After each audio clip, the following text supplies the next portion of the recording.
A Second Chance at Love. Previous episodes are available in playlist.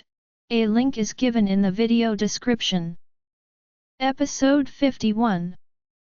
Hearing her mother mention Roxanne, Aubrey was a little irritated. Is she even worth mentioning?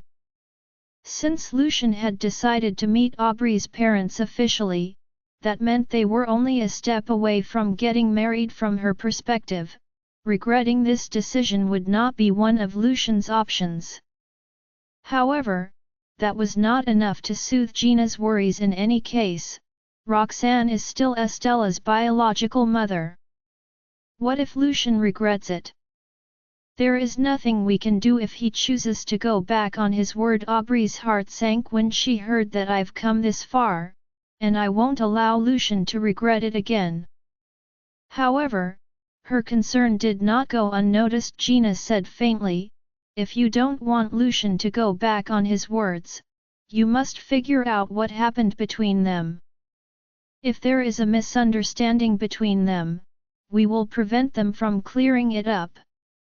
An icy glint flashed across Aubrey's eyes. Got it. Gina looked at her daughter as mixed feelings surged within her heart.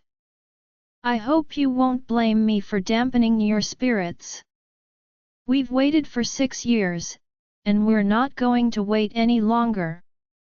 Aubrey smiled. I should be thanking you for reminding me. The two chatted about Lucian for a while before Aubrey returned to her room. After being blackmailed by Corey the last time, Corey left Aubrey another new contact number that Lucian would not find out. Deep down, Aubrey still had her reservations. However, her mother's reminder left her no choice but to risk it and give it a shot. She gritted her teeth and tried making the call. The person on the other end answered almost immediately. Miss Pearson, can I help you? Corey's lazy voice sounded over the phone. Aubrey couldn't help hesitating. This man ripped me off. Is it wise to work with him again? However, he is the only person who can escape Lucian's investigation. Corey was starting to get impatient on the other end of the line. If there's nothing else, I'm hanging up. It's late, and we private detectives have to get some sleep too. Wait. Aubrey hastily stopped him from hanging up. I need to talk to you, Corey arched a brow. Oh? What else do you have to say? I did not owe you anything in your previous commission. If you have another request, you will have to pay extra. Corey was apparently trying to rip Aubrey off again. Aubrey clenched her fists tightly. I've given you 10 million. What you did previously isn't even worth that much. As soon as she finished saying that, she heard Corey sneering. I'm afraid you've misunderstood. The 10 million you gave me is for my service fee and the price of buying the photos I've taken. Or do you think those photos are worthless? Aubrey gritted her teeth. How much more do you want? Without any hesitation, Corey named his price. 10 million. Another 10 million. Aubrey flew into a rage. Don't cross the line. We are in the same boat, remember? Corey shrugged nonchalantly and said. That's why I ask for this much. Don't forget that Mr. Farwell's men are tailing me now. It's way harder to stalk him now. After saying that, he turned to look around. Lucian's men were still watching him in the shadows. Although Lucian had decided to cut ties with Roxanne, in the end, Estella was also one of the victims who suffered previously. Naturally, Lucian would not let the mastermind go easily. Aubrey could not refute Corey's words. After weighing the pros and cons, she clenched her teeth and agreed to the latter's request. All right, but you must do a good job. Corey was in a good mood, knowing he had once again made a fortune. He then said, "Of course. Ms. Pearson, I'm sure you've come to me again because you believe in my capabilities. Now, tell me. What is it that you want me to investigate?" Narrowing her eyes, Aubrey said, "Investigate what happened between Roxanne and Lucian." Corey let out a meaningful chuckle when he heard what she said. Aubrey questioned coldly, "Why are you laughing?" As if unaware of her anger, Corey muttered, "Since you've agreed to the price I proposed so readily, I have to show you something." With that, he took out a phone from the bag beside him and typed away on the screen. Soon, Aubrey received a few messages on her phone. "I believe what you're about to see won't disappoint you, Ms. Pearson." Corey sounded confident. Aubrey furrowed her brows and swiped open her phone, checking the messages he sent. The chat interface showed that Corey had sent her more than 10 pictures. Each picture was attached with the time it was taken. Those were recent pictures of Roxanne and Jack hanging out together.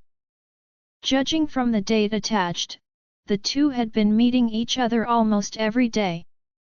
Moreover, they seemed intimate with each other in the pictures. Aubrey was hesitant. "What does this mean? Are you trying to suggest that Jack was why Lucian and Roxanne separated?" On the other end of the line, Corey said in a mischievous tone, "Come to think of it, it's kind of amusing. The princess of the Farwell family stayed overnight at Ms. Jarvis' house. The next morning, Mr. Damaris came. After that, Mr. Farwell came in the afternoon as well. Then, he left with her daughter and never returned to Ms. Jarvis' place again. There must be some correlation between these two incidents judging by the time they happened." However, Aubrey was still doubtful. Roxanne and Jack meeting up frequently was no longer something new. Before this, she had tried disclosing this matter to Lucian, but nothing significant happened. Lucian indeed got furious, but he didn't cut off contact with Roxanne because of it. However, Aubrey couldn't think of anything other than this that would possibly cause Lucian and Roxanne's separation. Consequently, she was filled with puzzlement. A few moments later, Aubrey broke the silence. "It shouldn't be this simple. Continue to investigate and find out why Lucian and Roxanne separated. Otherwise, you will not receive a penny from me." "Ms. Pearson, are you threatening me?" Corey's tone turned cold. Roxanne was momentarily at a loss for words. After struggling to suppress her anger, she said, "My apologies. I shouldn't have said that. I'm counting on you." Satisfied with her response, Corey scoffed, "That's better. Don't forget that we're not in a simple employer-employee relationship." He then hung up without giving her a chance to reply. Aubrey's face clouded over as she stared at the darkened phone screen. "I swear I won't show Corey any mercy once I've become Mrs. Farwell in the future." She then remembered something and scrolled through the pictures Corey sent her. A cold glint flashed across her eyes as she looked at the way Roxanne and Jack interacted with each other in the pictures. Regardless of the reason behind Lucian and Roxanne's separation, Roxanne's relationship with Jack is still worthy of exploitation. It'd be even better if I can get something to actually happen between them. However, she couldn't come up with a plan for the time being. Hence, she needed to discuss with someone how to put her idea into action. Remembering her task of bringing Estella to school tomorrow, Aubrey set an alarm for 6 o'clock in the morning. She felt extremely irritated when the alarm rang the next morning, disturbing her slumber. Last night, she barely got any sleep as she couldn't stop thinking about Roxanne and Jack.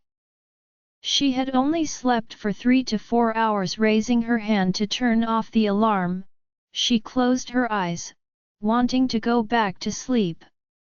But I still need to gain Lucian's favor. After lazing around under the covers for a while, Aubrey reluctantly climbed out of bed, suppressing her anger.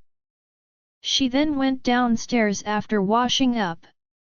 Gina was leisurely watering the flowers downstairs and was surprised to see her daughter up so early. "Why are you up so early?" Still grumpy from lack of sleep, Aubrey's expression was grim.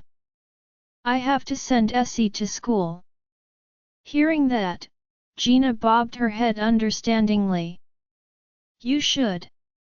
You're suffering now in exchange for a bright and happy future after you marry Lucian. Hang in there." Aubrey was, of course, aware of this. Otherwise, she wouldn't have woken up this early in the morning. "Did you look into what I told you last night?" Gina turned to look at her daughter after she finished watering the flowers. At the thought of that matter, Aubrey nodded with furrowed brows. "Yes, I asked someone to investigate it, but I'm not sure what's the reason." She had been pondering about it all night long.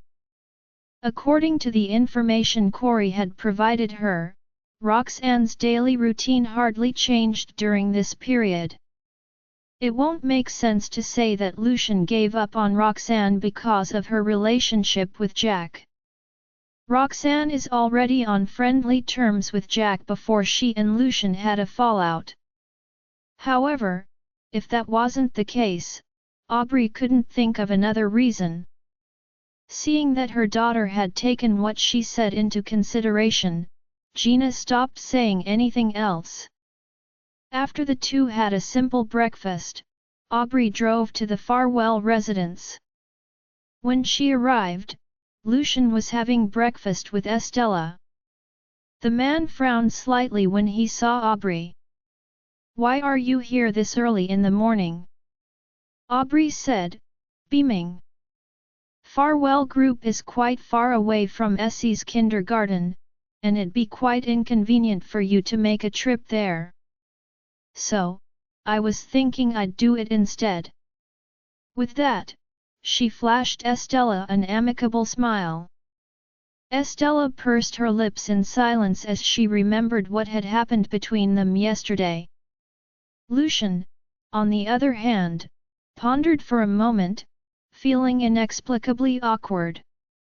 Estella stayed with Roxanne for some time before she transferred to the new kindergarten. Back then, Roxanne would be the one sending Estella to school. Now, however, Estella had transferred to another kindergarten, and the person who sent her to school had also changed. A self-deprecating look flashed across Lucian's eyes when he realized what he was thinking. "I've already decided to cut ties with Roxanne. So why am I still thinking about her?" Aubrey felt somewhat uneasy when she didn't get a response from Lucian after a long time, thinking he was giving her the cold shoulder again. "If you have already asked someone else to send Essie," before she could finish her sentence, Lucian's deep voice sounded. "You're here just in time. Have you had breakfast? If not, come join us." When Aubrey heard that, her eyes lit up suddenly. "It's fine. I got up very early, so I've already eaten." After that, she pointed at the couch cautiously. "I'll sit on the couch and wait." Lucian nodded, his expression giving nothing away as he continued to have breakfast with Estella. Estella was reluctant to go to school, and she ate exceptionally slower than usual. Her appetite plunged with Aubrey's sudden visit, and it took a turn for the worse when the woman expressed her intention of sending Estella to school later. Estella put down her fork gloomily. Lucian did not make much of her demeanor and assumed that Estella was only acting out because she didn't want to go to school. In a low voice, he ordered, "Follow Ms. Pearson after you're done with breakfast." Estella's face sank. She gave her father a puppy-eyed look. However, before she could say anything, Aubrey's voice rang. "Don't worry. It's still early. Essie can still have more food if she's not done yet." Estella furrowed her brows and shot her a look. Aubrey was afraid that the little girl, if unhappy, might tell Lucian what happened yesterday. Hence, Aubrey didn't give her a chance to speak. Noticing that Estella was looking at her, Aubrey immediately said, "Are you done, Essie? We can go now if you're done with your breakfast." Estella puffed her cheeks in exasperation, as Aubrey interrupted her right when she was about to talk. Aubrey grew more and more apprehensive as she trained her eyes on Estella. "I'll see you guys to the door." Lucian was thinking that even though Aubrey's relationship with Estella had recently improved, the little girl might still need to get herself used to Aubrey taking care of her. He wanted to help the two of them get along. Then, he put down his fork and started to clear the table. Estella was alarmed when she noticed Lucian standing up. "I don't want to go to school." Lucian frowned. "If you don't go now, it's going to be more difficult for you to get used to getting along with others." Estella remained seated in her chair and turned her head away grumpily to avoid Lucian's gaze, making a physical proclamation of her protest. The atmosphere between the father and daughter became very tense in the dining room. Aubrey hadn't expected that would happen and took a few moments to fully grasp the situation. "Lucian, Essie is still young. Don't force her. If she really doesn't feel like going to school, so be it. I know a friend who can do homeschooling." Lucian interrupted in a cold tone before she could finish. "No. We can't indulge her." The thought of letting Estella be homeschooled did cross his mind as well. However, when he thought about how Estella had been doing recently, Lucian was suddenly reminded of his initial intention of sending his daughter to kindergarten. It was imperative for Estella to get along with others to improve her condition, and it would be best that others approach her. Besides, it had taken her so much effort to improve her condition by this much. If she continued to stay cooped up in the house, Lucian was afraid that Estella might relapse. That was definitely not something he wanted to witness. But, Aubrey pretended to take Estella's side. Naturally, she was hoping that the little girl would go to kindergarten. Otherwise, she would have lost her chance to show herself in front of Lucian. However, there were times when concessions had to be made. It was apparent that Lucian had already made up his mind. He turned around to head for the door, not caring whether Estella had tried to keep up. At the sight of her father turning her back against her, Estella was aggrieved. "Even Ms. Pearson is saying that it's all right if I don't go to school. Why does Daddy insist that I go?" Moreover, it was obvious from Lucian's body language that he would no longer pay heed to her if she didn't keep up. Estella looked at her father, who was already at the door, and turned to look at Aubrey, who was still standing by the couch. A few moments passed, and the little girl finally begrudgingly got out of her chair and jogged to keep up with Lucian. Aubrey let out a relieved sigh and caught up to them as well. "Daddy," Estella mumbled. She gave her father a puppy-eyed look and tugged at the corner of his shirt in a bid to curry favor with her father. Lucian lowered his gaze to meet Estelia's. He lifted his hand and patted her head. "I'm really busy lately. Please don't throw a tantrum at me." Estella pursed her lips in disapproval, refusing to believe what he said. She knew as a matter of fact that Lucian was in a bad mood because he had quarreled with Roxanne. Estella was flabbergasted that Lucian was still trying to lie to her, despite the fact that even she knew the real reason her father was upset. Why are adults so weird? Why doesn't Daddy just make up with Ms. Jarvis? Of course, Lucian had no idea what was on Estella's mind. He averted his gaze after he was done talking and turned to look at Aubrey, who was standing right behind Estella. As Aubrey's attention had always been on him, she flashed him a smile the moment his gaze landed on her. "What's the matter?" Lucian furrowed his brows and asked in a low voice, "Have you asked your parents? What did they say?" Aubrey was overjoyed to hear him. However, she gave nothing away and replied, "I talked to them when I got back home yesterday. They said that since you're busy, we could arrange to have a meal together at your convenience." She sounded like a considerable and genteel woman. Aubrey carefully gauged Lucian's reaction after she was done talking. If he was serious about setting a date for their wedding, he wouldn't have a reason to delay having a meal together with her parents. Moreover, Lucian was the one who brought up the topic today. Thinking that Lucian was contemplating on setting a date right away, Aubrey was brimming with hope. However, moments passed by, and she couldn't seem to get a response from him. Aubrey's heart sank, but she had to put up an understanding front and said, "I know you've been busy lately. There's no need to rush to have a meal together. We can always do it after you're done dealing with your matters." Lucian finally responded and nodded impassively. Aubrey gritted her teeth. It was clear as day that Lucian was still on the fence about their marriage. The deafening silence was Lucian trying to tell Aubrey to let him off the hook. "It's getting late.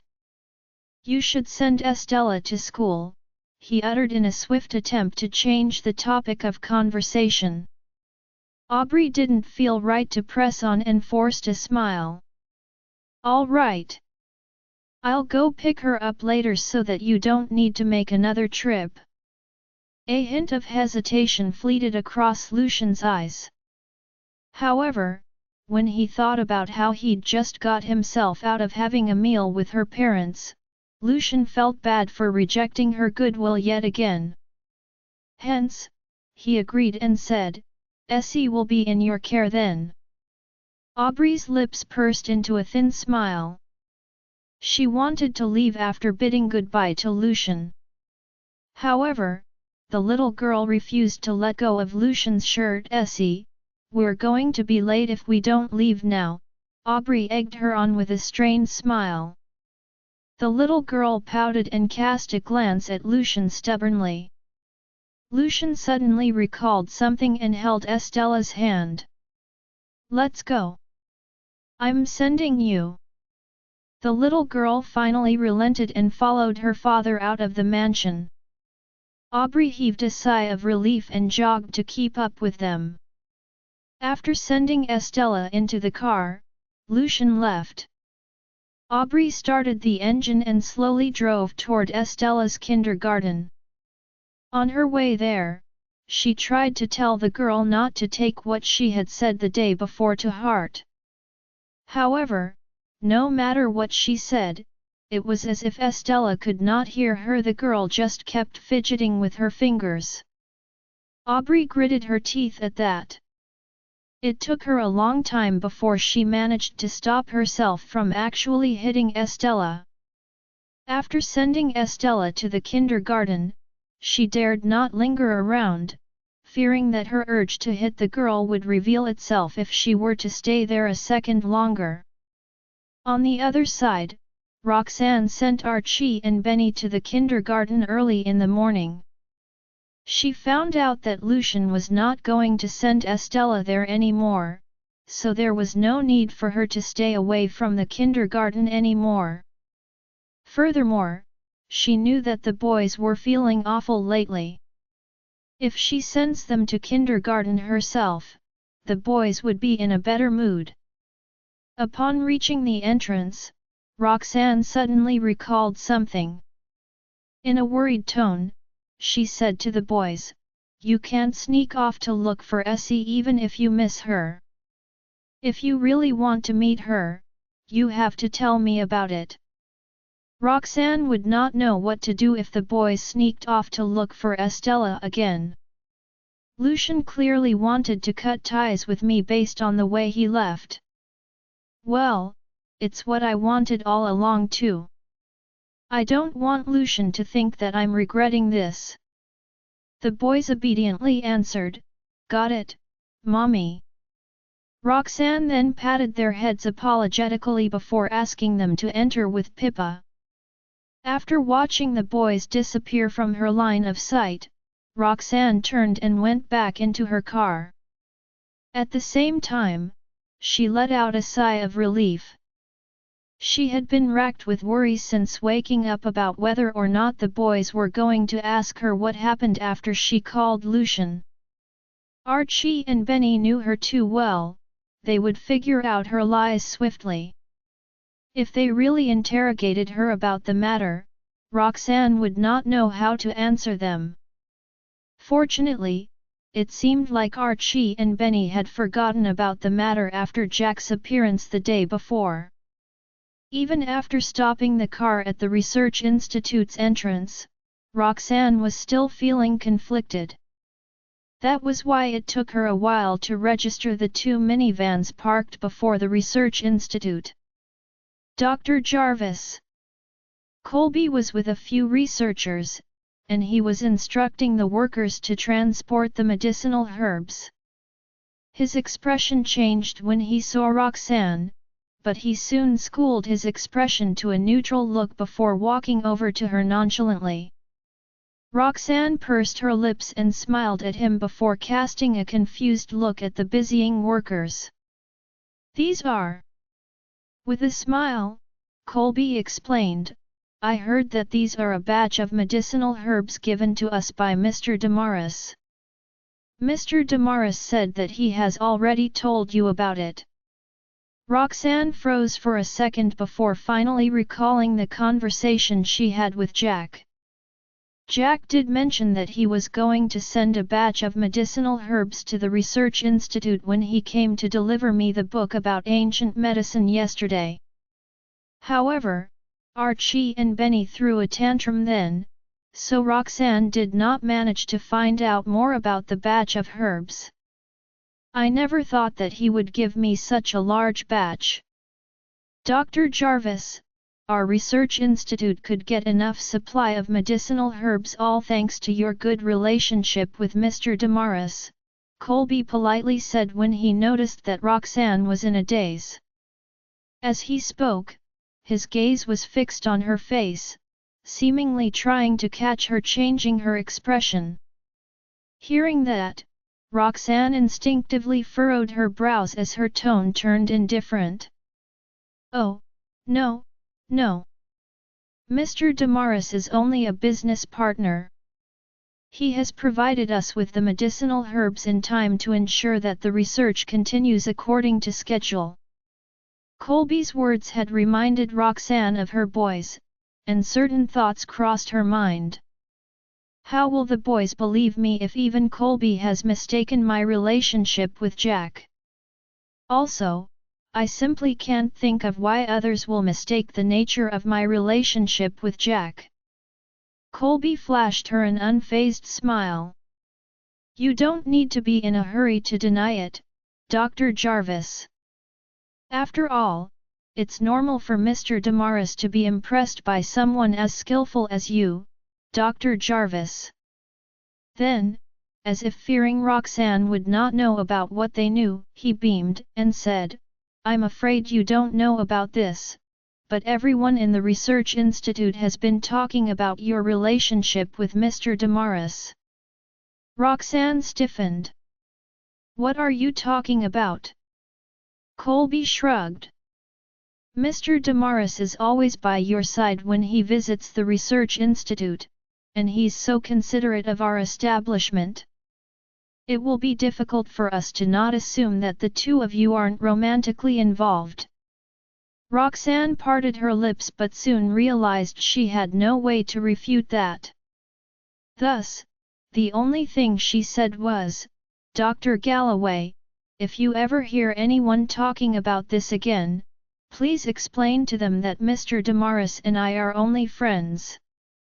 There isn't anything else between us." Colby inclined his head. "I will." Then, he added, "Still, this matter won't die down just because they hear an explanation or two from me. If you don't wish for others to mistake your relationship with Mr. Damaris, it's best to keep a distance from him." Roxanne nodded. "Thank you for the reminder. I will pay attention to that." After that, Colby said nothing else and led his men to take stock of the medicine. Beknownst to Roxanne, a peculiar look flashed across Colby's eyes. Jack had been going to the research institute almost every day. Every time he was there, the two of them would take almost half a day to talk about the progression of the research. Indeed, the other employees at the research institute had been talking about them, but Colby's earlier words mostly stemmed from his worries about their relationship. Only after hearing Roxanne's denial did Colby finally feel relieved. In contrast, Roxanne only felt more and more frustrated after what Colby had said.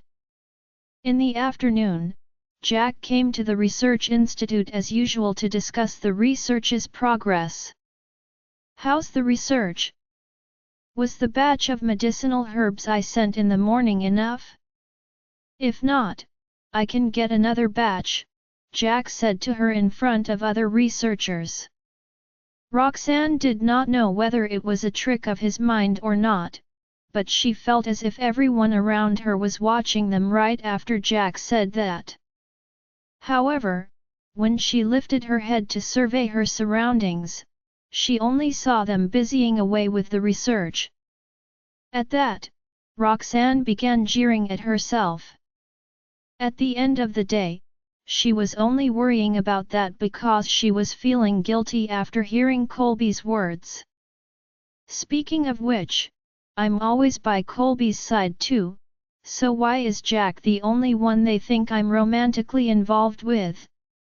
Then, the thought of her two sons popped into her head again, and Roxanne pressed her lips tightly together. "Dr. Jarvis!" Jack called out, puzzled when he noticed her expression. "What are you thinking about?" Roxanne snapped back to her sense and gave him a quick smile. "Nothing." "These medicinal herbs," right as Jack was about to say something, Roxanne cut him off by saying, "Why don't we talk outside? Let's not disturb the people's concentration in their experiments." Jack froze for a few seconds before coming to some kind of realization and agreeing to it. The two of them then went out of the research institute. A look of delight danced across Colby's face when he saw them leave. Ever since Jack came for Roxanne, Colby had been keeping his focus on the two. Therefore, he saw the look of struggle on Roxanne's face. Evidently, what he had said in the morning was effective. Meanwhile, Roxanne came to a stop in her tracks at the entrance of the institute with mixed feelings still surging in her heart. In the meantime, Jack stopped behind her. "Sorry." Roxanne had calmed herself down on their way out and realized that she had been a little too carried away earlier. Jack raised a brow and teased, "What's the matter? Why are you apologizing to me all of a sudden? You couldn't have secretly done something terrible to the project, could you, Ms. Jarvis?" Roxanne shook her head immediately. "Of course not. I've done so much for this project. Why would I do anything bad to it?" Jack chuckled. "I'm just joking. Still, I have no clue as to what could possibly make you apologize to me other than this." Roxanne lowered her gaze. "I just think that my attitude earlier wasn't too good. I don't think it's a big deal. I don't mind any kind of attitude from you as long as your research goes well." Jack was making it clear that they only had a professional relationship. However, Roxanne only felt even guiltier upon hearing his words. Jack shares the same thought as I do. He's only doing so much for the research institute to ensure that the project goes well. But here I am, getting suspicious about Jack's intentions because of some stupid gossip. So, Ms. Jarvis, was there something you wanted to tell me by asking me to come here?" Jack queried. His words pulled her out of her thoughts, and she found herself unable to string a sentence in response. Originally, she had wanted to tell Jack that they should keep a distance from each other. Yet, she had to swallow those words after what Jack said. When Jack heard nothing from her, he lifted a brow questioningly. Finally, Roxanne quietly said, "Let me thank you on behalf of the Research Institute for the batch of medicinal herbs this morning, Mr. Damaris." Jack stood transfixed for a moment before a smile appeared on his lips. "Did you ask me to come out here to say this?" Roxanne guiltily averted her gaze before nodding. At that, Jack deliberately fell silent for a few seconds before suggesting, "Since you would like to thank me, Ms. Jarvis, why don't you thank me by making me some homemade food?" Roxanne's lashes fluttered, and she inhaled sharply. Jack's earlier words had made her think that she had mistaken him, but now, his request seemed a little too intimate. Seemingly sensing the difficult situation he had put her in, he smiled and added, "There is no rush. If I'm going to eat what you've made, I'll certainly want to try a dish you've mastered. Please prepare for it and get me to try it once you're ready." In a way, Jack was giving her the chance to digest his words. However, Roxanne's head remained hanging as various emotions flashed past her eyes. Alas, she was the one who mentioned how grateful she was for Jack's help.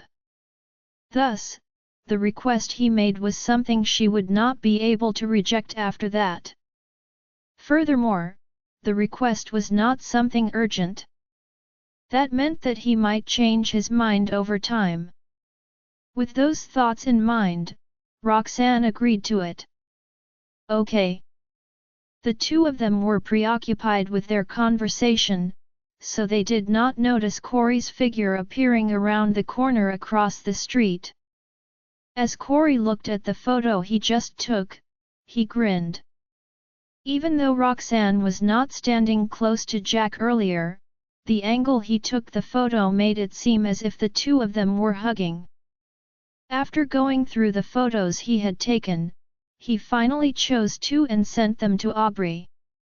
In the meantime, Aubrey was strolling on the streets with Frida because the Pearson residence was not close to Estella's kindergarten, and Aubrey did not wish to travel so far.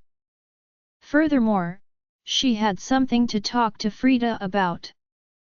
"Are you saying it's highly likely that Lucian broke up with Roxanne because of Jack?" Frida had been listening to Aubrey the entire time, but she was still confused. Although Jack's an excellent man, he still isn't as good as Lucian. Is there really a need for Lucian to give up on her just because of Jack? Aubrey hummed in rumination. That's what I've been doubtful about, so I've sent Corey to look into this.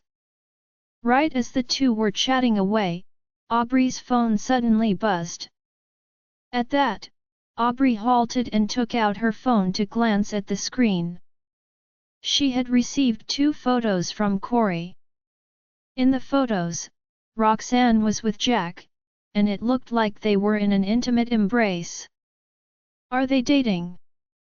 Frida blurted out in surprise when she saw the photo. Her misunderstanding was not surprising. Anyone would share the same thoughts like her upon seeing those photos. Even Aubrey stiffened for a few seconds before coldly saying, "No, I don't think so." With that, she showed Frida the photos Corey took in the past.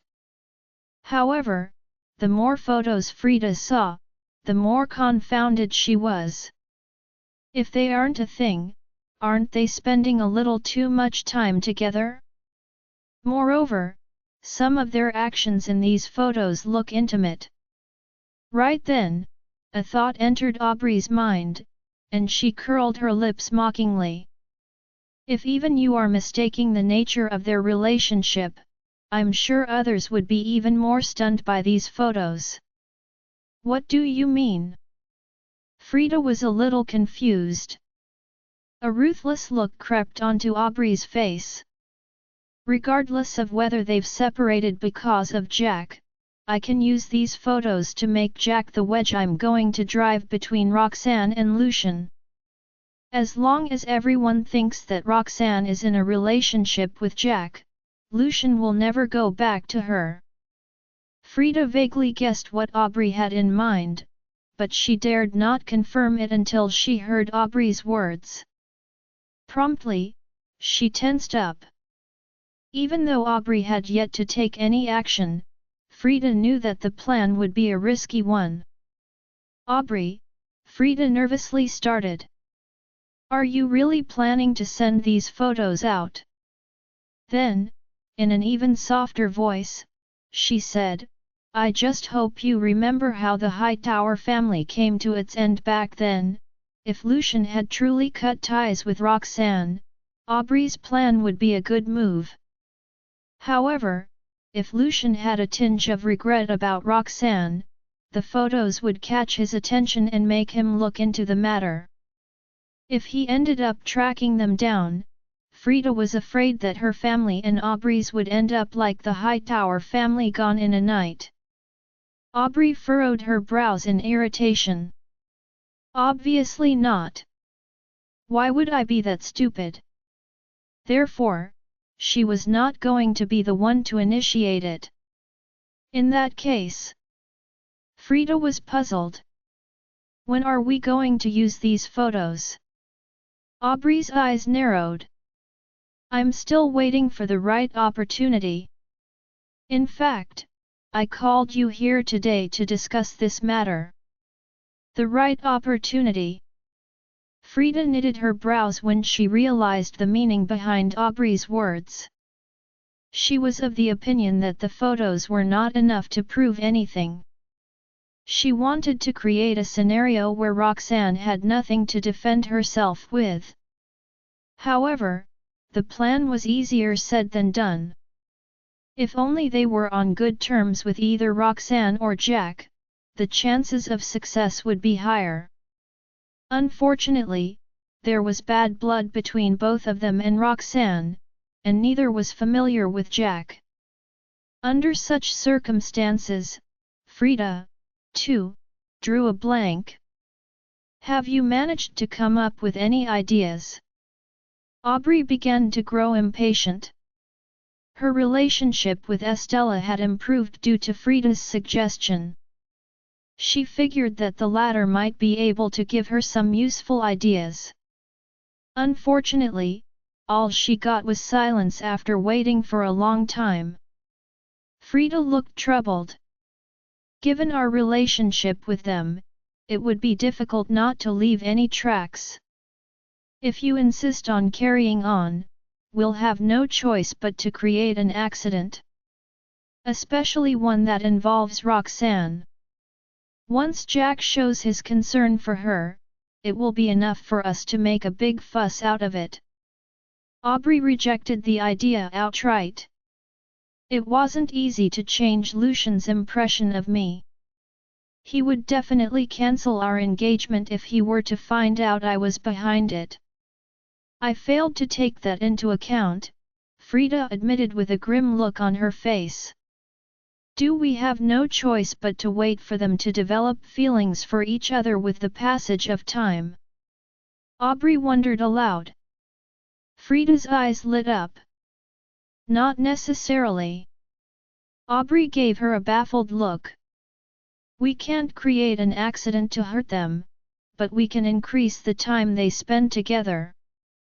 Sooner or later, it won't come as a surprise if they end up as a couple, will it? Frida said. In other words, the plan is to discreetly matchmake them. Even if Lucian finds out, it will be easy to explain it away, making this a low-risk scheme. Nodding thoughtfully, Aubrey reassured Frida, I would have felt so lost if it wasn't for you. Frida, don't you worry. After all that you have done for me, I'll definitely make it worth your while once I become Mrs. Farwell. Frida forced a smile. That's the least I can do for my best friend. Now that she had a plan, Aubrey's mind began to wander as both of them continued to shop. When the sky began to darken, Frida checked the time and reminded Aubrey, aren't you supposed to pick Essie up from school? You're going to be late if you don't leave now. She had assumed the latter had lost track of time. However, Aubrey surprised her by replying matter-of-factly, what's the hurry? Even if I'm late, the teacher will wait with her. It's not like she'll be lost. Her response confused Frida again. We're obviously not far from Essie's kindergarten, so what is Aubrey up to now? Aubrey didn't bother to explain herself. It wasn't until they shopped for a while longer that she finally decided to drive nonchalantly to the kindergarten. Meanwhile, Estella and Pamela were the only ones left at the kindergarten entrance. Essie, who's coming to pick you up today? Were you always picked up so late in your previous kindergarten? Pamela patiently clarified the matter with Estella, for it was the first time she had encountered such a situation. Estella pursed her lips in silence as if she didn't hear Pamela at all. It was never her desire to come to the new kindergarten, and now that she was left to wait for a long time, she couldn't help but feel depressed. Just when Pamela was wondering whether to give Lucian a call, a car gradually rolled up beside them. Aubrey alighted from it with an anxious expression on her face. I'm sorry for being late, Ms. Yaxley. Traffic was really bad. After speaking to Pamela, she gave Estella an apologetic look. I'm sorry to have made you wait, Essie. I'll definitely come earlier next time. Estella continued to pout in silence. Seeing that, Pamela defused the situation with a smile. It's normal for kids to throw a tantrum after waiting for such a long time. She'll be fine after a while. Aubrey nodded in acknowledgement. She pulled Estella to her side, then bade Pamela goodbye and ushered Estella into the car. Throughout the journey, Aubrey kept apologizing to Estella. I'm really sorry. I stay far away from your kindergarten, and I also didn't expect to encounter such heavy traffic. With her head hung low, Estella ignored Aubrey while fiddling with her fingers. When they arrived at the Farwell residence, Lucian was about to give Aubrey a call. The sight of her car coming to a halt elicited a frown from him. "Lucian, I'm sorry I was late picking up Essie. I was stuck in traffic." Aubrey had already gotten into character, complete with a remorseful expression and reddened eyes. Lucian suppressed his urge to demand an explanation from her. "This is all my fault. Essie never liked her new kindergarten, and I had to make things worse by letting her wait. It's no surprise that she's mad at me," Aubrey blamed herself. Behind her, Estella looked up to glance at her. Despite the minute change in her face, she didn't say a word at all this while. She had felt that Aubrey was just putting on an act. But now, she was no longer as certain. Ms. Pearson was speaking in that tone inside the car. "If this was all just an act, why would she bother to pretend in front of me?" As Lucian watched how Aubrey blamed herself, his expression changed. "Why don't I find a place to stay that's nearer to Essie's kindergarten? Otherwise, it would be troublesome if I got caught in traffic again," Aubrey added while discreetly observing Lucian's expression. The sight of his furrowed brows filled Aubrey with secret delight. She could see that the time was right to pile on the pressure. "I'll get my mom to look for a place for me once I get back." "There's no such need," Lucian said in a deep voice. "You can move into the manor for the time being. It will be more convenient for you to pick Essie up and watch over her here." Aubrey feigned hesitance. "Wouldn't Essie feel uncomfortable if I were to move in? I feel that we should take it slow when it comes to improving our relationship. Since it's just a matter of time for us to live together, we might as well let her get used to it earlier." Lucian then turned around and instructed Catalina, "Prepare the guest room for Ms. Pearson." Aubrey was naturally delighted by the turn of events. "Just as I expected. Lucian's attitude toward me will soften as long as I demonstrate through my actions that I have Essie's best interest at heart. From the looks of it, my days in the Farwell residence won't be as painful anymore." Archie and Benny didn't see Estella for another day and didn't hear from her. Even though the three of them had previously agreed to get Lucian and Roxanne to reconcile, they had no visibility on Lucian's situation without any feedback from Estella. It was evident that Roxanne had no desire to patch things up with Lucian. The boys couldn't help but worry about the current state of affairs. After dinner, both of them returned to their room earlier than usual. "Archie, why don't we go and see Daddy?" Benny suggested. "If he knows that we're his sons, I'm sure he will come and see Mommy." Even though Archie was anxious for his parents to reconcile, he rejected his brother's suggestion without any hesitation. Mommy must have her reasons for hiding the truth from Daddy. If we were to reveal it to him, we would definitely hurt Mommy's feelings. Benny cupped his glum-looking face with his hands. "What should we do, then? We also have no idea what's going on at Essie's side." Just as they were discussing, a sudden knock was heard at the door. It was then followed by Roxanne's voice. "Archie, Benny, are you asleep? Can I come in?"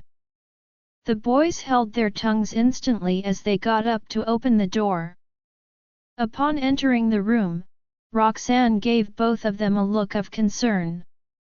"What's going on with the two of you? Are you mad because of what happened yesterday?" Usually, they would have stayed back and accompanied her at the table after dinner. If they went up straight, it was clear that something was bothering them. The boys exchanged glances. Both of them had been discussing how to get Lucian and Roxanne to reconcile, a topic that they could never share with their mother. For a moment, neither of them said a word. Assuming she had guessed right, Roxanne felt utterly helpless. Do you dislike Mr. Damaris because you think something is going on between the two of us? After all, even the staff at the research institute had such a misconception. It wouldn't be a surprise for the boys to think the same way. While Archie pursed his lips in silence, Benny nodded without a second thought. I don't like it when you see Mr. Damaris every day, accept his flowers, and invite him to dinner. Upon hearing Benny's innocent comment, Roxanne couldn't help but feel bad for Jack. He was only concerned about the project, yet he had become the subject of everyone's misunderstanding on her account. In fact, her attitude toward him had even sparked intense hostility from the children. There's nothing going on between Mr. Damaris and me. I simply did all that out of courtesy, she explained patiently. With a frown on his face, Benny questioned further, in that case, why are you rude to Mr. Farwell? Roxanne was at a loss for words. It's true that I treat Jack differently from Lucian, but that's because you treat Mr. Damaris cordially, and yet you don't like him. Does that mean you're rude to Mr. Farwell because you like him? Benny asked innocently. Roxanne was stunned yet again. Their question was exactly the same as Estella's from that fateful night. Through the eyes of the children, the world was as simple as black and white. Just like that particular night, Roxanne was stumped for an explanation. All she could do was deny it adamantly. I don't like him too. But I like Mr. Farwell. Benny lowered his head in disappointment. And I like Essie too. Mommy, please don't dislike Mr. Farwell. Devastated by Roxanne's response, Benny tugged her sleeve pitifully. Even though Mr. Farwell has made you mad, he still cares a lot about you. Every time you were sick, he would always be by your side. His words triggered a flicker in Roxanne's eyes and tugged at her heartstrings. It was true that ever since her return, Lucian had always been by her side when she wasn't feeling well. Prior to that, Roxanne had never had anyone care for her other than the children doing their clumsy best. I can't deny that Lucian has given me a sense of security, but… Oblivious to what was going through his mother's mind, Benny mumbled, Mr. Farwell treats you very well, and he doesn't let us tell. It was then Benny felt a sudden poke from Archie. Biting his tongue, he quickly tried to change the subject. No matter what, Mr. Farwell is the best. Can you stop quarreling with him already? However, Roxanne's brows were already knitted. What did you mean just now? What else did Mr. Farwell do? Benny lowered his head, brimming with guilt. The look on his face ended up intriguing Roxanne further. At that moment, Archie knew that it was too late to salvage Benny's slip of the tongue. Trying to hide it any further would only intensify Roxanne's suspicions. With that thought in mind, Archie spoke candidly. It was Mr. Farwell who took care of you when you were drunk. His words inadvertently caused Roxanne to recall the events of that night.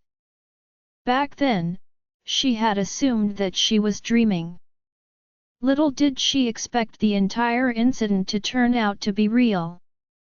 The thing is, when did he leave? Mommy, Benny is right. Can you stop fighting with Mr. Farwell already? Archie casually changed the subject. We really like playing with Essie. Every time both of you quarrel, we won't be able to see her." The mention of Estella caused Roxanne to set her thoughts aside as she gave Archie an apologetic look. "Can what's going on between Lucian and me be described as a quarrel? It could be in the past, but given Lucian's stance, it's clear that he wants to sever ties with me." It was a fact that Roxanne had no illusion about but didn't know how to explain to the boys. "I'm sorry, I didn't want things to turn out this way too, but not everything is as simple as you think." The pale-looking Roxanne eked out an explanation a short while later. Archie responded with a sensible nod. "I can understand where you're coming from, Mommy. It's just that can you convince Mr. Farwell to allow Essie to return to the kindergarten?" A conflicted look spread across Roxanne's face. "Darling, Mr. Farwell is Essie's father, and he has his reasons for transferring Essie to another kindergarten," Archie countered. "He doesn't want Essie to see us because both of you are fighting." Roxanne was surprised that Archie not only knew the reason but also dared to speak out about it. "I feel that Essie shouldn't have been placed in a new environment so abruptly. If Mr. Farwell doesn't want her to see us, we're willing to transfer out instead." Archie's childish voice rang out again. Roxanne was surprised by her son's words. She knew they had always been very sensible and had always taken good care of Estella. However, what she didn't expect was that they had been thinking about this even more than she did. Benny chimed in sweetly, "Mommy, please talk to Mr. Farwell about this. We're worried that Essie might get bullied, and we won't be there to protect her."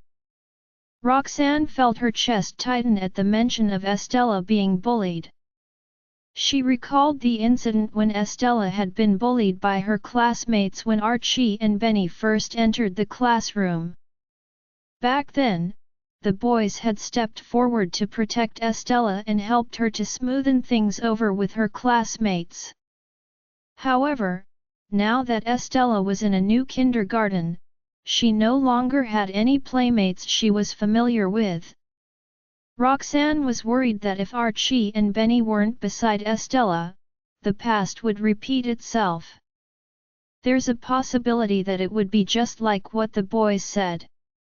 Estella would be ostracized by the other kids.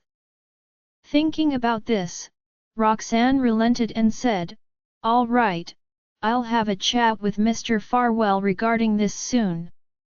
That being said, you guys need to prepare yourselves to transfer to another kindergarten." The boys' eyes lit up. "Mommy's willing to talk to Daddy. It doesn't matter what they'll be talking about. At the very least, this will end the silent war they're waging against each other. Besides, we're the ones who brought up the idea of transferring kindergartens, anyway this way, we'll be able to keep Essie's condition from deteriorating further." With that thought in mind, the boys agreed to it without hesitation. Roxanne flashed a smile and tousled the boy's hair. "It's getting late now. Get some rest." Since they had achieved their goals, the boys nodded at her obediently in response. As Roxanne walked out of the boys' room, words from their conversation earlier kept replaying in her mind, making her feel slightly guilty. She had always thought that matters between adults should be kept between adults and children should not be involved in them. However, because of her relationship with Lucian, all three children had their lives affected in some way or the other. The case was especially true for Estella, whose condition kept relapsing. At the end of the day, Roxanne reckoned this was all because of her determination not being strong enough. All she wanted at first was to avoid Lucian, but somewhere down the line, she got involved with him again instead. She wanted nothing more than to take care of Estella, but because of her relationship with Lucian, she had no choice but to treat the little girl indifferently. Now that she thought about it, Archie's and Benny's words reminded her of something else. I'm involved with SE now, and her condition is affected because of me. I should be firm with my decision. No matter what my relationship with Lucian is, I should prioritize SE's condition. At the very least, I should make sure her condition is stabilized. This way, I will not have any regrets. Roxanne headed back to her room and hesitantly drew up Lucian's number from her phone. She hadn't contacted him ever since they fought that day. Naturally, Lucian did not take the initiative to contact her either. Roxanne tapped into his contact detail and hesitated. Even though all she needed to do was to tap her finger down on her screen, she couldn't bring herself to do it. After all, their interaction last time had ended on really bad terms. Roxanne had no idea how to start the conversation with him. After hesitating for a while more, she glanced at the time and saw that it was near midnight. Lucian should already be asleep at this time, right? Taking that into account, Roxanne eventually put her phone away. Now that I think about it, there's no need for me to go through Lucian in order to know about Essie's condition. I can always find out which kindergarten Essie goes to and go check on her during her recess. It'll be even better if I can see that she's getting along well with the other children so that I won't be so worried. That was the last thought that surfaced in Roxanne's mind as she fell asleep. Perhaps she was concerned about Estella's matters because she got up early the next morning despite going to bed late the previous night. Going downstairs, she saw that Archie and Benny were already waiting for her. Seeing the two boys, Roxanne couldn't help but be reminded of the phone call she almost dialed out last night. Benny's face lit up with anticipation when he saw his mother. "Mommy! Have you given Mr. Farwell a call?" Roxanne's eyes dimmed, and she flashed a small smile at her son before saying apologetically, "I haven't. I was thinking of visiting Essie at the kindergarten first." After saying that, she thought of something and added, "Do you know which kindergarten Essie is in now?" She reckoned Archie and Benny must have already found out which kindergarten Estella transferred to, given how concerned they were for her. Seeing that his mother had taken the initiative to ask him that, Benny nodded calmly. In truth, he had already found out which kindergarten Estella went to the day after her transfer. Relief washed over Roxanne when she saw Benny nodding. "Here I was worrying about how I'm going to find out about Essie's new kindergarten when the sight of Benny reminded me of just how capable he is. Luckily, he already knows which kindergarten Essie goes to. Send the address of Essie's kindergarten to me later," Roxanne said to Benny. "Mommy, are you going to visit Essie?" Roxanne nodded noncommittally. "Well, aren't you guys worried about Essie getting bullied?" "I'm going to check up on her on your behalf." Hearing that, Benny hurriedly asked, "Can Archie and I tag along?" Roxanne shook her head. "You guys need to go to class. Don't worry. I'll tell you about her condition when I get home." She thought it would be too much of a fanfare for all three of them to go. Naturally, the boys could not help feeling a little disappointed to hear that. Benny was going to persuade his mother again when Archie stopped him. He said sweetly, "We'll leave it to you to console her, Mommy.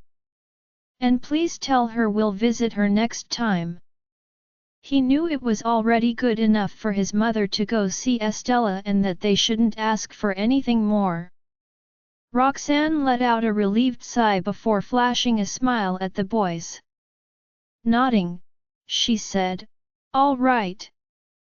I'll pass your message to her." After breakfast, Benny sent the address he had found to his mother. Roxanne then took the kids to the kindergarten before going to the research institute to give Colby a heads up and then to Estella's new kindergarten. Perhaps Lucian was trying to stop the kids from seeing each other again. Estella's new kindergarten was a lot further away than her previous kindergarten. In fact, it was in the opposite direction of Farwell Group. After driving for half an hour, Roxanne finally arrived at the kindergarten entrance. Sensing the graceful aura she exuded and the fact that she could say Estella's name, the security guard let her in without thinking too much about it. Estella's new kindergarten had a small class system, with only a dozen children in the class. When Roxanne arrived, the kids were in their recess. Through the window of the classroom, she noticed that the situation inside seemed to be rather chaotic. A dozen children could be seen running around in the classroom, and in the corner, a child was bawling their eyes out, all while Pamela was trying her best to coax them. After sweeping a glance, Roxanne realized that Estella was nowhere to be seen. It wasn't after she searched for a while more that she was able to see Estella in the middle of the crowd. At that moment, Estella was surrounded by the children who were running around. It looked as if they were inviting her to play together. Roxanne heaved a sigh of relief. She could see that although Estella was a bit out of place, the other children approached her enthusiastically and played with her. Yet before she could feel totally at ease, she saw Estella letting out a yelp. The children who were skipping around also halted their actions one by one. Feeling her heart tighten, Roxanne instinctively looked in Pamela's direction. Something was obviously wrong with Estella, and Pamela could probably see that from where she was standing. However, there was a child who wouldn't stop crying next to Pamela. Although she did notice a small commotion over here, she was occupied with coaxing the child beside her. Left with no choice, Roxanne turned back to Estella and observed her worriedly. The girl hung her head low as she massaged her hand on her lap. Roxanne could only see Estella's actions vaguely from her spot, but she could guess that the latter was hurt. Upon realizing that, Roxanne felt a little distressed. Nevertheless, she did not overthink it and assured the other kids had just hurt Estella accidentally. Sadly, the actual situation in the classroom was different from her assumption. An aggrieved Estella rubbed her injured hand with pursed lips, looking evidently upset. Because of her behavior on the first day of school, her classmates deemed her a weirdo. Estella couldn't be bothered to play with them as well, so she barely spoke in the past 2 days. As a result, her classmates started calling her a mute and a weirdo. They tried all sorts of antics in an attempt to make her speak and regarded her as a joke. The more they did that, the more resistant Estella felt toward them. She did not expect them to treat her even worse on this day. After class ended, a group of children surrounded Estella and began singing a rhyme they made up while moving around her in circles.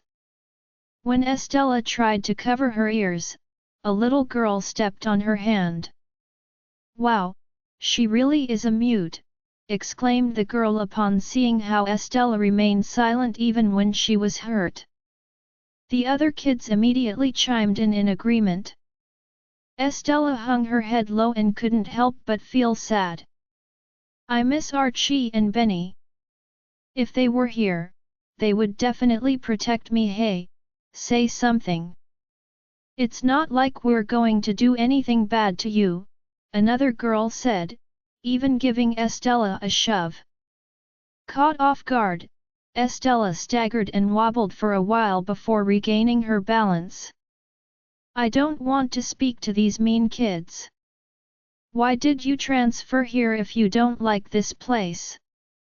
Do you think we like you? Go to a special needs kindergarten if you're mute. Why did you even come here? I heard she has no mommy. No wonder she's so weird. The kids chattered on while standing around Estella, throwing insults at her. Estella had ignored them with her lips tightly pursed. Yet at the mention of her mother, she suddenly lifted her head with anger written all over her face. I have a mommy. Her sudden outburst stunned the children, but they soon regained their senses and retorted at her more aggressively. That's not your mommy. She's your stepmom. I heard stepmoms are the meanest. Your mommy probably abandoned you because you don't speak. Who would like a mute? The topic of mother was a sensitive matter to Estella. When she heard the other kids claiming she was abandoned, her face started to turn sour. You're speaking nonsense. Estella got up from the floor and furiously pushed the kid who had last spoke. Amused at her courage to fight back, the other kids began running their mouths off even more. The girl whom Estella pushed stepped forward and shoved her in return. Did I say anything wrong? You're just a mute. If we hadn't played with you today, would you have spoken on your own? Adults hate kids who can't speak, little mute. After saying that, the girl raised her arm in fury and yelled, How dare you push me? Not even my mommy and daddy have ever hit me. Estella was no match for that girl in terms of strength. Not only that, there were lots of kids watching them from the side. Despite her anger, Estella couldn't help but feel scared at the sight of the girl lifting her arm. In her helplessness, she glanced at Pamela. If Ms. Ward was here, she would surely come here and help me. Unfortunately, Pamela was busy dealing with the wailing kid, and she couldn't see what was going on since Estella was encircled by the children. As the girl's hand was about to fall on Estella, the latter closed her eyes out of reflex. At that moment, she missed Archie and Benny dearly. What are you doing? Just as despair filled Estella, Roxanne pushed the classroom door open and strode in. She had been watching from the outside for quite a while and finally realized Estella was being bullied. She had thought that the teacher would intervene and help Estella, but it seemed that Pamela was unaware of what was going on at all. Seeing that Estella was about to get hit, Roxanne barged in a panic and hurried over to the group of children. At the sudden arrival of an adult, the children were shocked. The girl who had her arm raised stepped backward in fright. She swiftly hid her hand behind her back, glancing at Roxanne nervously. These kids were the best at pretending to be nice and obedient in front of adults. Miss, you've misunderstood. She pushed me first, the girl mumbled with an aggrieved expression. Roxanne was bewildered to see the girl acting so innocently. If she hadn't witnessed the entire situation earlier, she would have been fooled. Nevertheless, she wasn't in the mood to scold the girl. She crouched down instead and pulled Estella into her arms. Estella was clearly terrified, as she couldn't stop trembling. Don't be scared, Essie. You're okay now, Roxanne comforted Estella while stroking her head. Upon hearing her voice, Estella looked up cautiously. Her face crumpled when she saw that it was Roxanne. She sniffled loudly, tears welling up in her big eyes. Having been triggered by the children's words earlier, Estella wrapped her arm around Roxanne's neck and choked out, "Mommy." That word made Roxanne's heart skip a beat, and she subconsciously tightened her hold around Estella. She knew very well that she did not deserve that title, but she could more or less guess what the children had been talking about earlier from the way their mouths moved. One of the biggest reasons they bullied Estella was that they thought she didn't have a mother. That thought pained Roxanne. In the end, she did not refute Estella's way of addressing her. The children got more fearful when they heard Estella calling Roxanne mommy. On top of that, the latter did not show any rejection. This lady must have seen how we bullied Essie just now. Roxanne patted Estella's head before lowering her gaze to glance at the surrounding children. Apologize to Essie. Her fierce expression made them hang their heads low in quilt. However, the girl who attacked Essie summoned her courage and feigned innocence. It's not like that. It was Essie who pushed me first. That's why hearing the little girl lying straight in her face only brought Roxanne's anger to a new height. Why would Essie push you out of nowhere? When she finished, she suddenly remembered something and reached out to hold Estella's hand. The moment Roxanne saw the red mark on Estella's hand, her anger spiked even more. Did Essie do this to herself, too? The children exchanged glances, for they never expected Roxanne to have witnessed them stepping on Estella's hand now that her actions had been exposed. The girl who attacked Estella flew into a rage out of humiliation. Humph! That's her fault for not talking to us. She was the one who ignored us first. Roxanne had thought of letting the children off the hook. They were, after all, just children. However, when she saw the children had no intentions of apologizing and even put the blame on Estella, she slightly regretted not bringing Archie and Benny along with her. If I had brought them along, they would have taught these kids a good lesson. Well, looks like I have no choice but to bully the weak. Glaring at the children who showed no remorse, Roxanne fumed. Just because Essie doesn't talk to you doesn't mean you can bully her. Are you going to attack me to make yourselves feel better now that I'm criticizing you like this? And does that mean I can bully you since you talked back to me? Roxanne's words shocked the girl, and she took a step back timidly. You're an adult. Adults can't bully the weak? What gives you the right to gang up on others, then? Is that what your parents taught you? Roxanne cut the girl off expressionlessly. She caressed Estella's head and asked in a gentler tone, Essie, how did they bully you just now? Knowing she was standing up for her, Estella wrapped her arms around Roxanne's neck and said, they said mommy doesn't want me, they called me little mute and even stepped on my hand. As soon as Roxanne heard that, her temper flared and the surrounding air grew colder. When Estella finished recounting the incident, Roxanne's gaze drifted to the children again.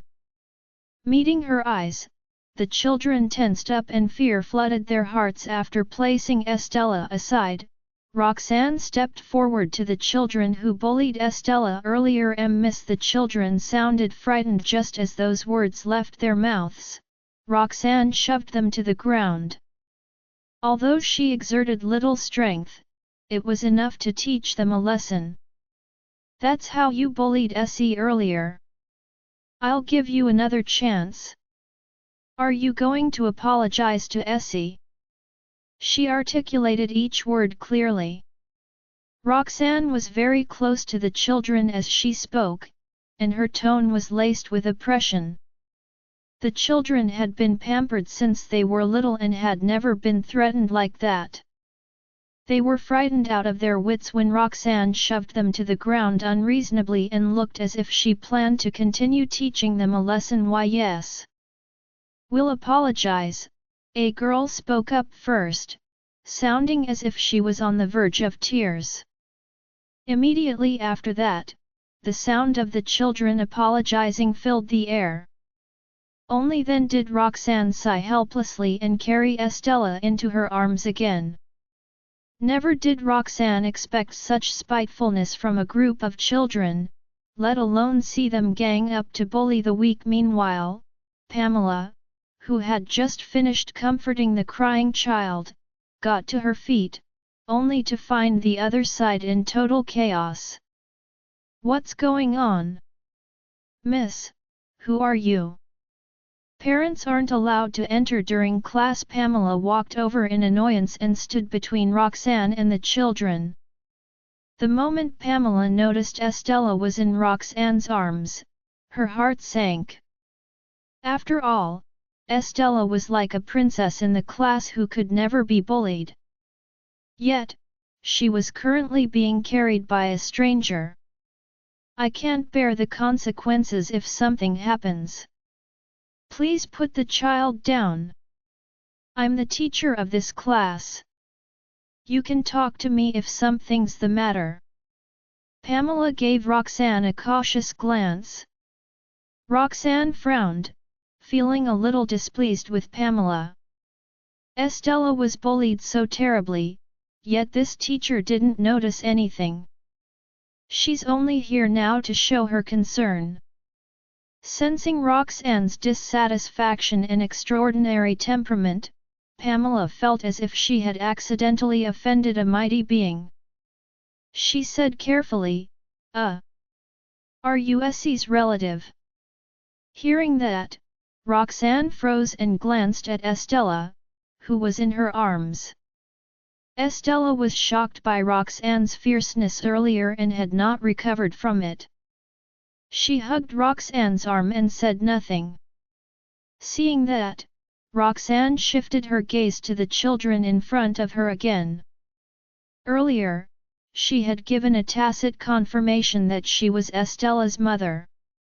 It was inappropriate for her to deny it. At that thought, Roxanne decided to continue with the act. "I'm Essie's mother." A suspicious look crept onto Pamela's face when she heard those words. Even so, Roxanne did not give Pamela the chance to voice her doubts in front of the children.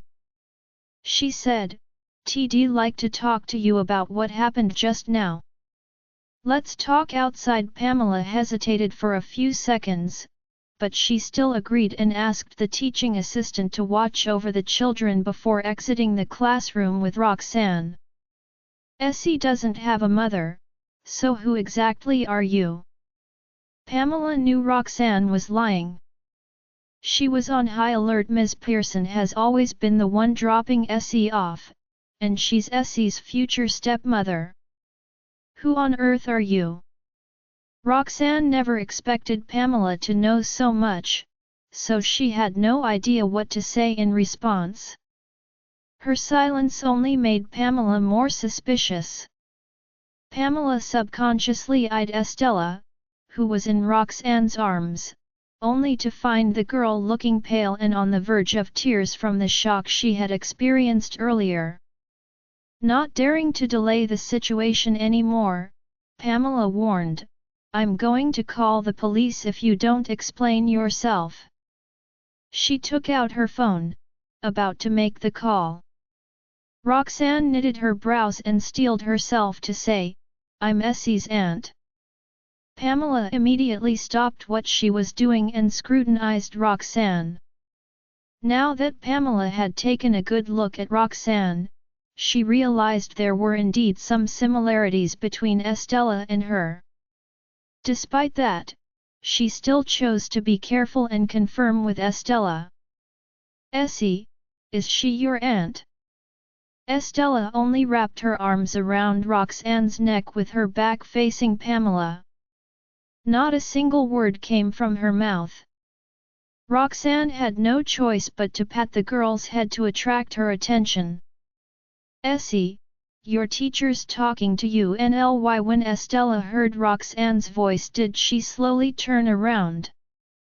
Flashing Estella a smile, Pamela repeated her question. To their horror, Estella pursed her lips and shook her head, clearly looking upset.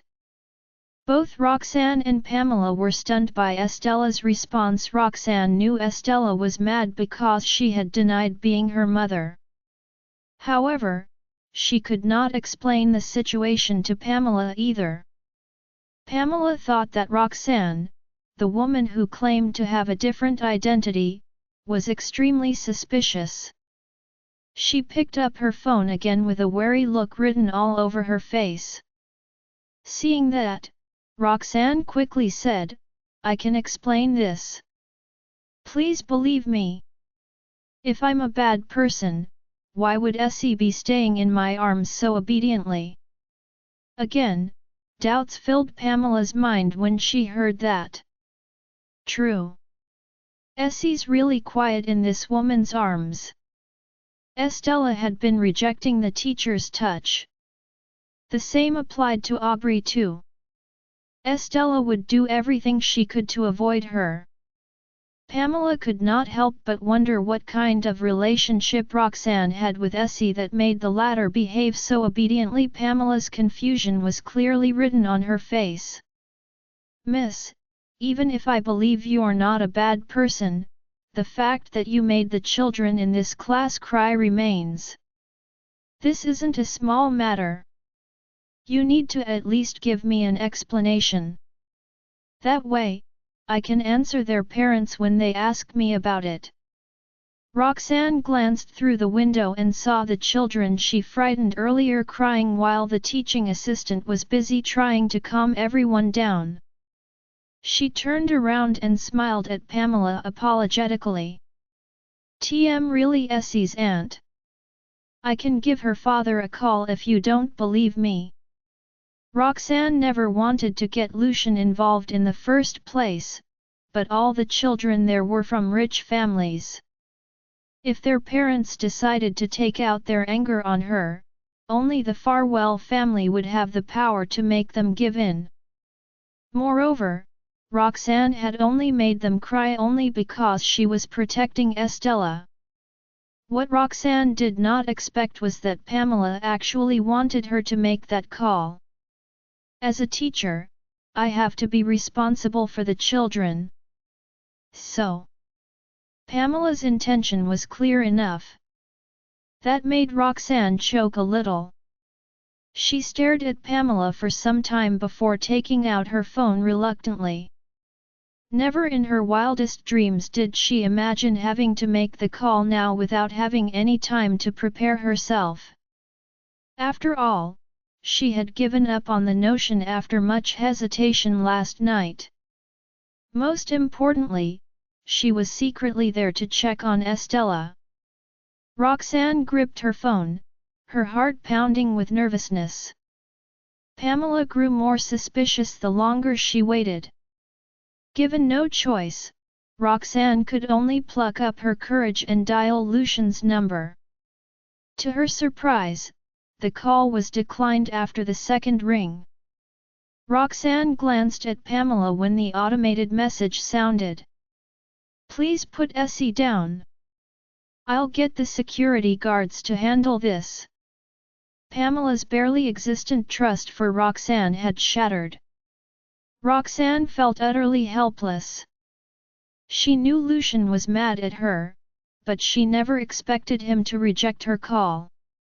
Upon hearing Pamela's words, Roxanne had no choice but to put Estella down resignedly. After she put her down, Estella hurriedly clung to her leg, unwilling to let go no matter what anyone said. "Essie, come here." Pamela crouched down and opened her arms. However, Estella kept her eyes fixed on Roxanne as if she had heard nothing. The entire situation left Pamela in an awkward position. At the same time, she began to wonder what Roxanne's relationship with Estella was. Seeing that, Roxanne patted Estella's head. "Be a good girl and go to your teacher, Essie." Estella shook her head fervently and showed Roxanne her injured hand again. She whined, My hand. It hurts. Roxanne's heart ached when she saw the red mark on the back of Estella's hand.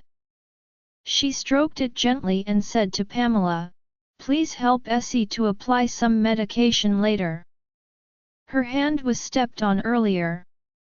Of course, Pamela was unaware of that incident. When she heard Roxanne's words, she quickly approached to examine Essie's hand. The second she saw the mark on the back of Estella's hand, her heart sank. "Essie, what happened? Who bullied you?" Pamela was horrified. After all, she, as a teacher, had absolutely no idea the daughter of Farwell Group had been injured in her class. Still, Estella pursed her lips and said nothing. Seeing that, Roxanne had no choice but to explain, "It's the children from just now. I've already taught them a lesson, but please look after Essie more in the future. At the very least, don't let her get bullied." "She's not very sociable." Pamela nodded vigorously, feeling more certain that the woman in front of her had some sort of relationship with Estella. Regardless, because of Roxanne's ever-changing answer, Pamela decided to ask Estella, "Essie, can you tell me who this lady is to you?" Worried Estella might ignore her like how she did earlier, Pamela added, "If you don't tell me, I have no choice but to get the police." Sure enough, the idea of getting the police triggered a response from Estella. "Mommy." Pamela felt as if she was about to break into a cold sweat. One moment, the lady claims to be her mommy. In the next, she's her aunt. And now, Essie's telling me the lady's her mommy. After some time, Pamela got to her feet abruptly and took out her phone again. Thinking Pamela was going to make a police report, Roxanne did not stop her. After all, she knew her identity was suspicious, and she had no proof to confirm it. The call finally connected after some time. However, the words that came out of Pamela's mouth were "Mr. Farwell." Upon hearing that, Roxanne froze to the spot. She was already mentally unprepared when she had to call Lucian earlier. And now Pamela had directly given Lucian a call without a word of warning. Furthermore, Roxanne never expected Lucian to answer it so quickly. "He hung up on me just now."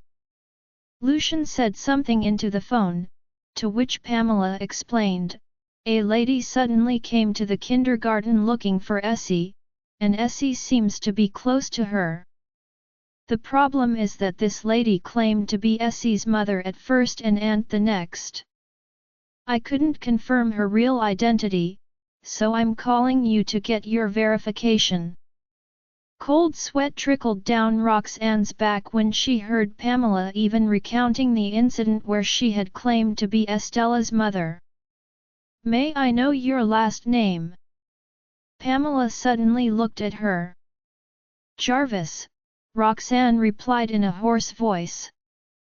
Once Pamela heard the answer, she breathed a sigh of relief and hurriedly notified Lucian. "I've never heard of the Farwell family having any relationship with a family with the surname Jarvis. Thus, this woman will certainly not be any relative of Essie. Luckily, I call Mr. Farwell in time to confirm it." However, the person on the other end of the line fell silent after she told him Roxanne's last name. It made her a little worried, and she wondered if she had done anything wrong. "Get her to wait. I'm heading over right now." When Pamela was about to apologize, Lucian's deep voice suddenly rang out. She looked at the woman before her in confusion and hastily agreed. Roxanne noticed Pamela's gaze and felt her heart drop. After hanging up the phone, Pamela looked at Roxanne solemnly and said, "Mr. Farwell said he'll be here soon." Please leave Estella to me. Lucian's tone on the phone just now somehow made Pamela subconsciously think that Roxanne was an enemy of the Farwell family. Roxanne, however, only heard the first half of Pamela's sentence. She was stunned in place and didn't respond at all.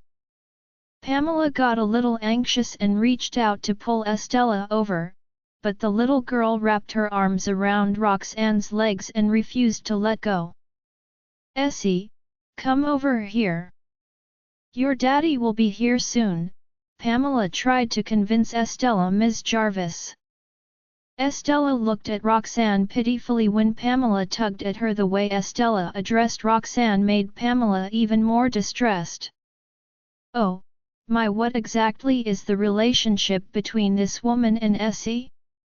Out of anxiousness, Pamela increased her strength gradually. Only then did Roxanne return to her senses and reach out to hold Pamela's wrist. In a gentle voice, she said, "Don't worry, I won't do anything to Essie. If you are worried, you may call the security over." Pamela seemed somewhat hesitant upon hearing that Estella seems to rely on this woman very much. But Mr. Farwell's tone on the phone just now, and this woman's identity is still a mystery. I believe Mr. Farwell didn't tell you to take Essie away from me just now, did he? Roxanne smiled at Pamela helplessly. Pamela withdrew her hands slowly upon hearing that. Indeed, if this woman were dangerous to Essie, Mr. Farwell would have asked me to protect Essie immediately. With that thought in mind, Pamela did nothing more but ask in puzzlement, "What exactly is your relationship with Essie?" Roxanne flashed her a faint smile. "You will know when Mr. Farwell arrives." After all, Pamela only recognized Lucian's statement at that moment. If Lucian refused to admit it, everything Roxanne said would only be a waste of time. It might even deepen Pamela's suspicions in her. "Mr. Farwell will take some time to get here. Could you please bring me a medical kit? I want to treat the back of Essie's hand," Roxanne requested. Hearing that, Pamela left to get the medical kit, but it suddenly occurred to her that she still had no idea who the person in front of her was, and she retracted her leg. Roxanne could roughly guess what was on Pamela's mind. Saying nothing, she held Estella's injured hand and rubbed it carefully. 20 minutes later, Lucian's car slowly pulled up in front of the kindergarten. The man's expression remained deadpan as he descended from the car and slammed the door forcefully. Then, he strode toward Estella's classroom with a storm brewing in his eyes. "Roxanne Jarvis! What is she doing here in Essie's classroom? Didn't she say she won't interfere with Essie's affairs anymore?" Lucian was furious at the thought of the last unpleasant separation and also Pamela's words earlier. Meanwhile, Roxanne followed Pamela to the office and waited for Lucian's arrival. The red mark on Estella's hand didn't go away. Seeing that, Pamela requested someone to send a medical kit over. Holding Estella in her arms, Roxanne applied the medication to the injured area and rubbed it gently for better absorption. In the meantime, Pamela was watching them cautiously at the side. Pin-drop silence ensued in the office. Just then, someone knocked on the door of the office. Several people in the office snapped back to their senses and looked at the door in unison. Pamela went to open the door. Roxanne, on the other hand, tensed up. Her hand rubbing the medication on Estella's injured area also froze.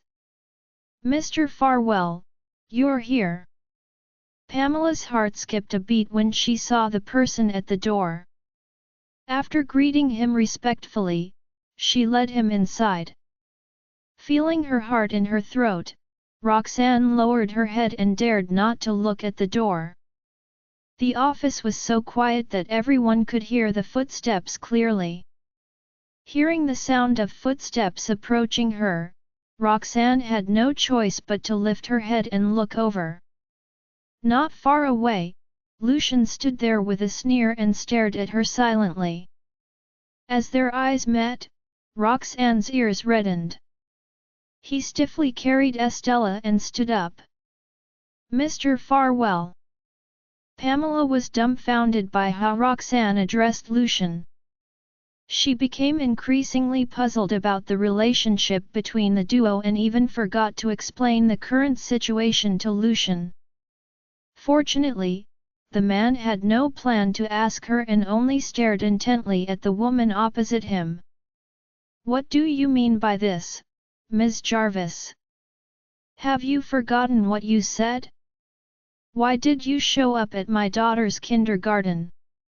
he asked in a mocking tone. Roxanne lowered her gaze and happened to see Estella's injured hand. The scene of Estella being bullied earlier resurfaced in her mind.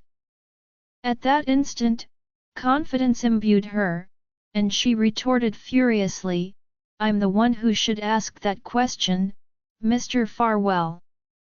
You yourself know that Essie's situation is not suitable for the new environment, yet you still insist on transferring her to another school. Look at what happened to Essie now. Is this how you have been taking care of her all these years, Mr. Farwell?" Her words made Lucian confused. He knitted his brows and looked at the little one in Roxanne's embrace. Estella had one of her hands around Roxanne's neck and let the injured hand hang by her side, revealing the injury. In no time, Lucian spotted the red mark on his girl's hand, and his expression darkened. Essie had injured the same hand when someone bullied her in the previous kindergarten. So what Roxanne is trying to say now is that Essie has been bullied by the others again this time. Realizing that, Lucian shifted his gaze to Pamela and asked coldly, "What happened?"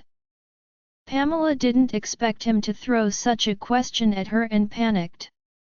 After calming herself down, she answered, "Mr. Farwell, this was what happened. Essie had a conflict with the other children just now. The children are being too impulsive, so." Pamela had not been paying attention to Estella, and she dared not tell any lies in the face of Lucian's gaze. Thus, halfway through her speech, she turned to cast a pleading look at Roxanne. Roxanne had planned to talk to Lucian about it anyway, so when her eyes met with Pamela's, she continued where Pamela trailed off. The kids crowded around Essie and said something to her. They even stepped on Essie's hand. Essie resisted, but they pushed her down again. "I only intervened when I couldn't bear to watch it anymore." Roxanne could somewhat guess what the children had said to Estella, but she did not want to rub salt into the girl's wound. As Roxanne gave Lucian the explanation, Lucian's expression turned colder. At the same time, the more Roxanne said, the angrier she became. She questioned, "The intense way the kids bullied Essie means that this has been going on for more than a day or two. Do you really not know anything about this, Mr. Farwell? Why did he put Essie in a school like this? Is it because he has decided to get together with Aubrey and is planning to have another child with her? Is that why he's neglecting her?" The thought of that possibility made Roxanne's heart sink, and in her heartache, she tightened her grip around Estella. Lucian did not speak, but he strode toward her. Instinctively, Roxanne wanted to move backward, but the couch was right behind her, and she could not do that in no time. Lucian was right in front of her. Roxanne tensed. Right as she was about to question him as to what he was trying to do, Lucian reached out to hold Estella's injured hand. After checking Estella's injury, Lucian turned around and fixed his gaze on Pamela again. "Is this how your kindergarten looks after the children?" Pamela's heart lurched. She had always thought that Estella was not the kind of child to cause trouble, so she never put too much attention to her. She did not expect other children to still be so hostile toward Estella despite her having done nothing to them. Now, trouble had come, and Lucian had found out about it. Pamela could not even summon the courage to defend herself. "I'm sorry, Mr. Farwell. This is an oversight on my part." Before she could finish her sentence, Lucian interrupted her. "The conflict between Essie and the kids isn't something that happened recently, but you've only found out about it today. If the kindergarten can't even handle the troubles in the children's relationships, I don't see the point in letting my daughter stay here any longer." At that, Pamela panicked. "Mr. Farwell, this is genuinely an oversight on my part. I'll take note of this in the future. Please don't put me in a tight spot like this then."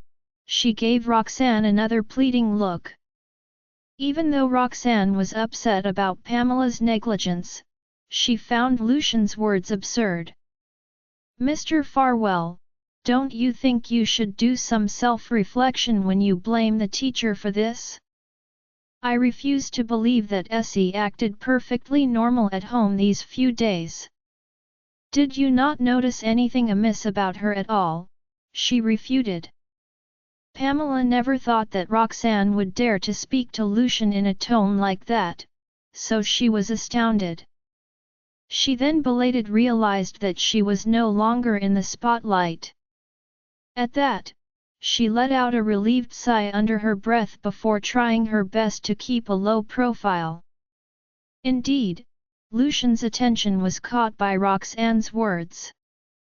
Yet, there was no explanation he could offer. Aubrey had been the one sending and picking Estella up from the kindergarten lately. In short, he barely came into contact with the teachers. While he did notice Estella's low mood, he thought it was merely because she did not like the new kindergarten. Never in his wildest dream did he expect something like this to happen. Join our Facebook and WhatsApp group for more updates, link is given in description. Rest audiobook will be continued in next episode.